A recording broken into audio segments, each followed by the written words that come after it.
Good morning friends. जैसा मैंने बोला था कि मैं आपके लिए और टॉपिक्स लेके आऊँगा। जो भी लोग तैयारी कर रहे हैं फोर्सेस के लिए, एनडीए के लिए, वाई ग्रुप के लिए एंड सो ऑन, तो उनके लिए नए टॉपिक्स मैं लेके आ रहा हूँ अभी। जो आपने 11th और 12th की मैथ्स है उसी का एक्सट्रैक्ट मैं आपको दे रहा हूँ। तो पहला मैं टॉपिक स्टार्ट कर रहा हूँ कॉम्प्लेक्स नंबर से। What is the complex number. तो कोशिश करेंगे पहले कुछ कंसेप्ट्स को लेने की, कुछ फॉर्मूलेस को लेने की, उसके बाद एग्जाम्पल्स करेंगे और कई तरह के एग्जाम्पल्स करेंगे। तो होपफुली आप अच्छा कर पाएंगे, बट आपको ये वीडियोस ठीक से देखने पड़ेंगे। सो स्टार्ट करते हैं कॉम्प्लेक्स नंबर से। पहले कंसेप्ट देख लेते हैं कुछ। तो पहली चीज, जो भी नंबर इस फॉर्म में लिखा होगा x प्लस आयोटा वाई, या हमने लिख दिया x प्लस आयोटा वाई, तो इस नंबर को हम बोल रहे हैं कॉम्प्लेक्स नंबर, जहां पे कि जो आयोटा है, आयोटा क्या है, √-1। तो जो भी नंबर इस फॉर्म का है और उसमें आयोटा इक्वल टू √-1, तो ये जो नंबर हो गया, ये नंबर हो गया कॉम्प्लेक्स नंबर। इसका रिप्रेजेंटेशन है। अब अगर हम बात करें आयोटा की, तो आयोटा क्या है, आयोटा इज इक्वल टू √-1 लिखा हुआ है, ठीक है। अगर हम इसका स्क्वायर करेंगे, आयोटा का स्क्वायर करेंगे, तो क्या हो जाएगा, -1। अगर हम करेंगे आयोटा का क्यूब, तो क्या आ जाएगा, आयोटा स्क्वायर इंटू आयोटा, ठीक है। दैट मीन्स -1 आयोटा, ये माइनस आयोटा, और आयोटा की पावर 4 क्या हो जाएगी, iota square into iota square, तो -1 इंटू -1 इज इक्वल टू 1। तो iota is equal to √-1, iota square is equal to -1, iota cube is equal to minus iota, and iota 4 is equal to 1। ये result याद रखना है, ठीक है। तो जो भी चीज़ मैं यहाँ पे टिक कर रहा हूँ, एग्जैक्टली ये चीज़ें तो आपको बिल्कुल याद रखनी पड़ेंगी, क्योंकि जो भी अब हमारे टॉपिक्स होंगे, हर किसी चीज़ में काफ़ी चीज़ें आपको मेमोराइज करनी है। तो पहली चीज़ आप ये मेमोराइज करेंगे। सेकंड, कहीं पे भी ऐसा कुछ एक्सप्रेशन लिखा हुआ है कि आयोटा की पावर n प्लस आयोटा की पावर n+1 प्लस आयोटा की पावर n+2 प्लस आयोटा की पावर n+3। अब यहाँ पे हम देख रहे हैं कि सारे आयोटा की पावर जो n है, और n इसमें क्या है, n एक इंटीजर है, n is a integer, n is a integer, n एक इंटीजर है। आयोटा की पावर 5, 6, 7, 8, मतलब 4 कंसेक्यूटिव टर्म्स पावर्स में आ गई आयोटा की, तो उनका जो सम होगा वो होगा 1, वो होगा 0, सॉरी, वो कितना होगा, 0। कैसे, अगर मैं 4 टर्म्स लिखी हुई है, कहीं पे मेरे को 4 टर्म्स दिख गई बीच में, तो इनमें आप देख रहे हो कि आयोटा की पावर n कॉमन आ रहा है। अगर मैंने यहाँ पे आयोटा की पावर n कॉमन ले लिया, तो अंदर क्या आ जाएगा, 1 plus iota plus iota square plus iota cube, right. और तो ये टर्म्स क्या हो जाएंगी, iota square is equal to -1, तो इससे तो ये कैंसिल हो जाएगा, और iota cube is equal to minus iota, इससे ये कैंसिल हो जाएगा। तो इसका मतलब आयोटा की power n into 0 is equal to 0। ये रिजल्ट हमें याद रखना है, ठीक है। सेकेंड रिजल्ट, फिर हमें क्या याद रखना है, थर्ड, जो भी आपको नंबर दे रखा है कॉम्प्लेक्स नंबर, लेटर से कॉम्प्लेक्स नंबर को हम डिनोट करते हैं मैक्सिमम बुक्स में z से। तो z दे रखा है लेटर से x plus iota y, x plus iota y. तो अगर x प्लस आयोटा वाई लिखा हुआ है, इसका मतलब ये कॉम्प्लेक्स नंबर है। पर इसमें क्या होगा, जो x और y हैं, x और y तो रियल नंबर्स हैं, x और y जो हैं दे आर रियल नंबर्स हैं, ठीक है। तो अगर मैं x की बात करूंगा, तो मैं बोलूंगा x जो है वो रियल पार्ट है z का, और y जो है वो इमेजिनरी पार्ट है, क्योंकि y आ रहा है i के साथ, तो y हो गया इमेजिनरी पार्ट, x हो गया रियल पार्ट, ठीक है। तो इसका मतलब x तो हो गया हमारे पास रियल पार्ट ऑफ z, और y क्या हो गया, इमेजिनरी पार्ट ऑफ z। ऐसे भी सकते हैं इसको, imaginary part of z, correct. तो यहां से हमें दिख रहा है कि जो कॉम्प्लेक्स नंबर है, अभी तक हम जो पढ़ चुके थे कि रियल नंबर की हम बात कर रहे थे, हम बात कर रहे हैं कॉम्प्लेक्स नंबर की भी। तो अगर हम देखते हैं कि जो कॉम्प्लेक्स नंबर है, रियल नंबर जो है अल्टीमेटली वो भी कॉम्प्लेक्स नंबर का सबसेट है। तो अगर हम बात करें नेचुरल नंबर्स की, अगर हम इस सीरीज देखें नेचुरल नंबर का मतलब क्या हुआ, 1, 2, 3, 4 एंड सो ऑन, ठीक है। तो ये नेचुरल नंबर हुआ, वो सबसेट हो गया होल नंबर्स का, क्योंकि होल नंबर्स में क्या आता है, 0, 1, 2, 3 एंड सो ऑन। और जो होल नंबर्स हो गए वो सबसेट हो गया इंटीजर्स का, ठीक है। और जो इंटीजर हुए वो सबसेट हो गए रैशनल नंबर के, P/Q वाली फॉर्म के। और जो रैशनल नंबर हो गया वो सबसेट हो गया रियल नंबर्स का। और जो रियल नंबर हुआ वो सबसेट हो गया कॉम्प्लेक्स नंबर्स का, कॉम्प्लेक्स नंबर्स का। तो ये रिलेशन आ गया इसके अंदर। तो अगर हम देखें यहाँ पे natural number, whole number, integers, rational number, real number, और उसके बाद आते हैं हमारे पास कॉम्प्लेक्स नंबर। तो रियल नंबर से ऊपर भी अब क्या आ गया, कॉम्प्लेक्स नंबर्स, करेक्ट। अब फिर हमारे पास कोई टर्म आएगी जो हमें याद रखनी पड़ेगी कॉम्प्लेक्स नंबर्स में, जिस पे क्वेश्चंस आते हैं। एम्पलीट्यूड क्या होता है, आर्ग्यूमेंट क्या होता है। एम्पलीट्यूड या आर्ग्यूमेंट, दोनों में डिफरेंसेस मैं आपको बताऊंगा एम्पलीट्यूड और आर्ग्यूमेंट में। पर आएगा एम्पलीट्यूड और एक आएगा आर्ग्यूमेंट। तो ये सिंपल सा क्या है कि अगर हमारे पास एक प्लेन है, क्योंकि अभी हम जो रिप्रेजेंट करेंगे कॉम्प्लेक्स नंबर को वो हम एक प्लेन में रिप्रेजेंट करेंगे किसी भी नंबर की तरह, और उस प्लेन को हम बोलते हैं आर्गुमेंट प्लेन। तो जो एम्पलीट्यूड है या आर्गुमेंट है, ये जो एंगल है जो कि रेडियस वेक्टर, लिख लेते हैं चलो यहां पे इसको पहले। एम्पलीट्यूड जो हुआ एम्पलीट्यूड, ये क्या है, it is the angle made by radius vector, angle made by radius vector of corresponding point. क्योंकि जो भी हमारा कॉम्प्लेक्स नंबर होगा हम उसे डेफिनेटली एक प्लेन के ऊपर रिप्रेजेंट करेंगे। Corresponding point with positive direction, with positive direction of real axis, real axis. तो अगर मैं आपको दिखाऊं यहाँ पे, एक हमारा ये प्लेन है, ये जो हो गया हमारी एक्स एक्सिस हो गई और ये हो गई वाई एक्सिस।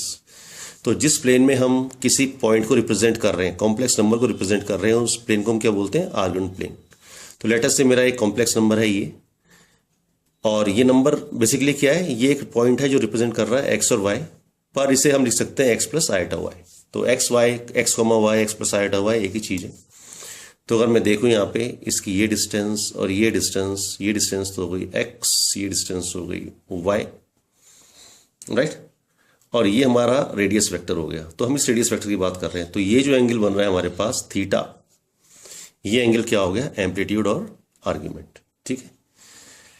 इस केस में अगर हम बात करेंगे अपने कॉम्प्लेक्स नंबर्स में, तो ये जो एंगल होगा, एंगल हम मेजर करेंगे माइनस पाई और पाई के बीच में। कैसे मेजर करेंगे अभी हम और आगे देखेंगे, इसको एलेबोरेट करेंगे, ठीक है। माइनस पाई से पाई के बीच में। और जो इसकी लेंथ होगी यहां से लेके यहां तक, ये जो लेंथ है इस रेडियस वेक्टर की, इसे हम बोलते हैं मैग्नीट्यूड। ये जेड का मैग्नीट्यूड, क्योंकि जेड क्या हो गया, एक्स प्लस आईटा वाई, तो मैग्नीट्यूड हो गया जेड, मॉड जेड, ओके। तो अगर हम यहाँ पे देखें, जो मॉड जेड होगा, मॉड जेड की वैल्यू, मैग्नीट्यूड की वैल्यू क्या होगी, ये हो जाएगी under root x square plus y square. X क्या है, अगर हमारा नंबर है z is equal to x plus iota y, तो x तो है रियल पार्ट ऑफ z और y क्या है, इमेजिनरी पार्ट ऑफ z। तो मॉड्यूलस ऑफ z क्या हो गया, मैग्नीट्यूड बताया था आपको, ये क्या हो गया, मैग्नीट्यूड। तो magnitude is equal to mod z is equal to under root x square plus y square. तो ये हो गया is equal to under root real part of z का whole square plus imaginary part of z का whole square. और जो modulus of z होगा वो कितना हो सकता है, वो या तो जीरो होगा अगर पॉइंट ओरिजिन पे है, या इससे ज्यादा होगा, इससे कम नहीं हो सकता। मॉड्यूलस जो होगा इट इज ऑलवेज पॉजिटिव, ठीक है, ओके। और जो चीज आपको इसमें याद रखनी है उसे देख लेते हैं। जो एम्पलीट्यूड होता है या आर्ग्यूमेंट होता है उसे हम कैसे रिप्रेजेंट करते हैं, उसे हम लिखते हैं या तो आर्क जेड, या हम लिख देंगे एम्पलीट्यूड जेड, AMP-Z। इसकी वैल्यू तो भी निकालेंगे, ठीक है, ओके। फिर हमारे पास एक कंसेप्ट आता है कि अगर हमारे पास कॉम्प्लेक्स नंबर दे रखा है तो कॉम्प्लेक्स का कॉन्जुगेट क्या होता है। जो भी हमारे पास कॉम्प्लेक्स नंबर दे रखा है उसका कॉन्जुगेट क्या है। Conjugate, complex conjugate. Okay, complex conjugate जो होता है उसे हम डिनोट करते हैं ऐसे जेड बार, और ये होता है किसी भी कॉम्प्लेक्स नंबर का रियल एक्सिस में रिफ्लेक्शन।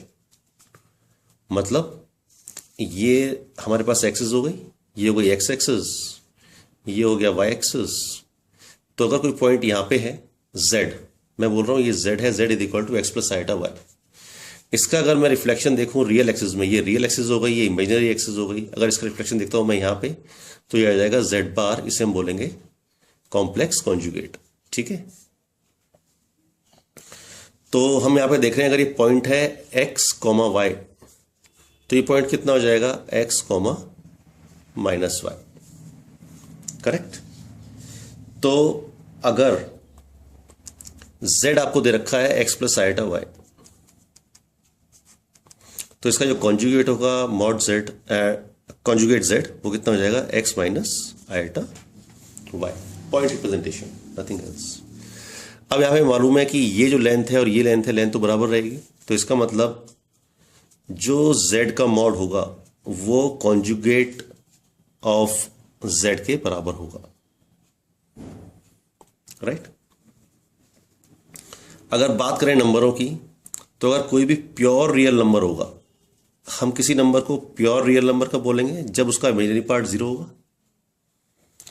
तो अगर प्योर रियल नंबर होगा, इसका मतलब उस केस में क्या होगा, उसमें z बराबर z बार होगा, क्योंकि वो नंबर कहां पे आ रहा होगा, यहां पे आ रहा होगा, तो z बराबर z बार।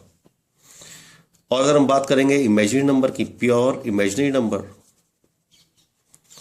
प्योरली इमेजिनरी नंबर, तो इसका मतलब वो इस एक्सिस के ऊपर आ रहा है।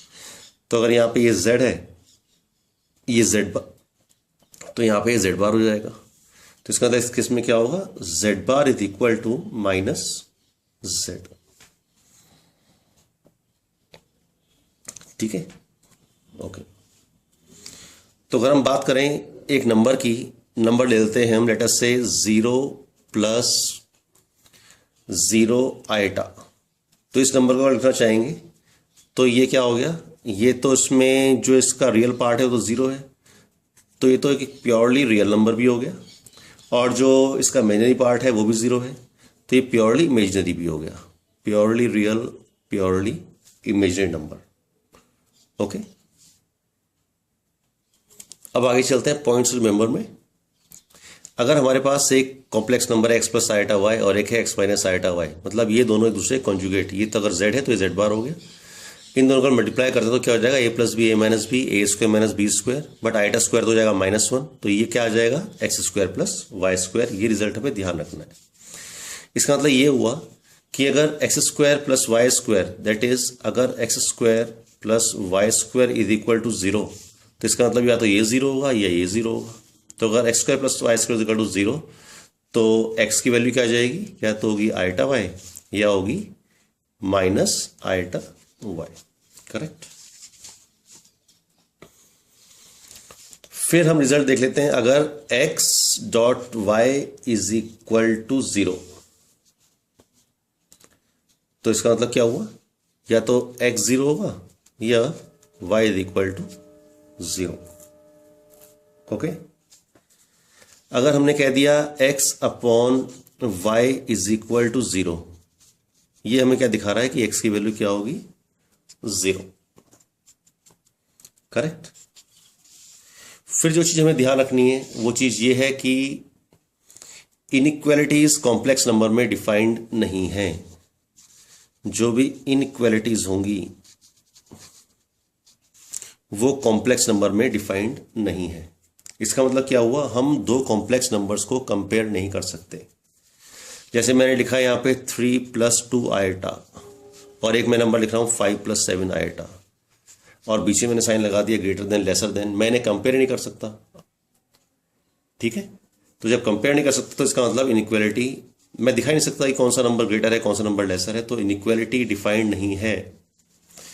हमारे कॉम्प्लेक्स नंबर्स में पॉइंट तो एक ही पॉइंट होगा। ओके, फिर अगर दो कॉम्प्लेक्स नंबर बराबर हैं, अगर z1 z2 के बराबर है, इसका मीनिंग सिर्फ और सिर्फ ये है कि जो रियल पार्ट है Z1 का वो Z2 के रियल पार्ट के बराबर है, और जो इमेजिनरी पार्ट है Z1 का वो इमेजिनरी पार्ट ऑफ Z2 के बराबर है। इसका मतलब ये दोनों नंबर एक ही हैं। करेक्ट। दूसरी चीज, अगर मैं बोल रहा हूं Z1 एक नंबर है, लेट अस से A प्लस आइटा B, और Z2 दूसरा नंबर है, लेट अस से C प्लस आइटा D, तो अगर मैं Z1 और Z2 को ऐड करूंगा तो क्या आ जाएगा? इसका जो रिजल्ट आएगा वो आएगा real part of Z1 plus Z2 plus imaginary part of Z1 plus Z2। Correct. अगर मैं Z1 में से Z2 को माइनस कर रहा हूं, इसका सिंपल सा मीनिंग है real part of Z1 minus Z2 plus imaginary part of Z1 minus Z2।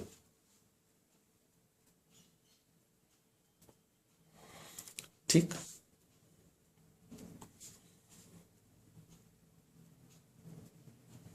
Okay.